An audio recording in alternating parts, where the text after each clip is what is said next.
क्या आपको पता है, भारत की धरती पर ऐसे ऐसे युद्ध हुए हैं जिन्होंने इतिहास की दिशा ही बदल दी।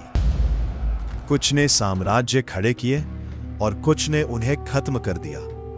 आज हम जानेंगे भारत के सबसे बड़े और खतरनाक युद्ध। 1191 तराइन, दिल्ली की सत्ता के लिए युद्ध हुआ।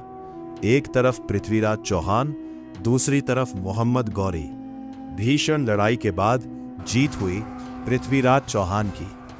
1192 फिर वही तराइन, लेकिन इस बार कहानी बदल गई। गौरी पूरी तैयारी के साथ लौटा, रणनीति बदली और इस बार जीते मोहम्मद गौरी। यहीं से दिल्ली पर उसका नियंत्रण शुरू हुआ। 1194 चंदावर, गंगा क्षेत्र पर कब्जे के लिए युद्ध। मोहम्मद गौरी और जयचंद आमने सामने।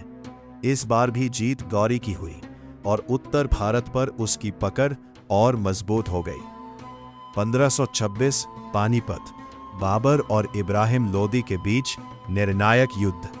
तोपों और नई रणनीति ने सब बदल दिया और बाबर की जीत हुई और यहीं से मुगल साम्राज्य की शुरुआत हुई। 1527 खानवा, बाबर और राणा सांगा आमने सामने। राजपूतों की वीरता और मुगलों की रणनीति, लेकिन अंत में जीत फिर बाबर की हुई। 1529 घाघरा नदी के पास, बाबर और अफगान सेनाओं के बीच युद्ध। यह लड़ाई थी सत्ता को मजबूत करने की और एक बार फिर जीत हुई बाबर की। 1539 चौसा, हुमायूं और शेर शाह सूरी के बीच टक्कर। अचानक हमला और जबरदस्त रणनीति, इस बार जीत गया शेर शाह सूरी। 1540 कन्नौज, फिर आमने सामने हुमायूं और शेर शाह। यह निर्णायक युद्ध था और जीत फिर शेर शाह की हुई। हुमायूं को भारत छोड़ना पड़ा।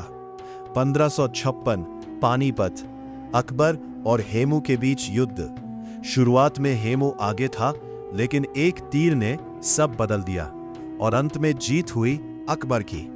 1576 हल्दी घाटी, महाराणा प्रताप और मुगल सेना आमने सामने। भीषण युद्ध हुआ।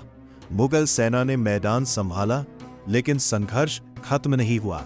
ये थे भारत के वो युद्ध जिन्होंने इतिहास को बदल दिया। अब बताओ, इनमें से सबसे खतरनाक युद्ध कौन सा लगा?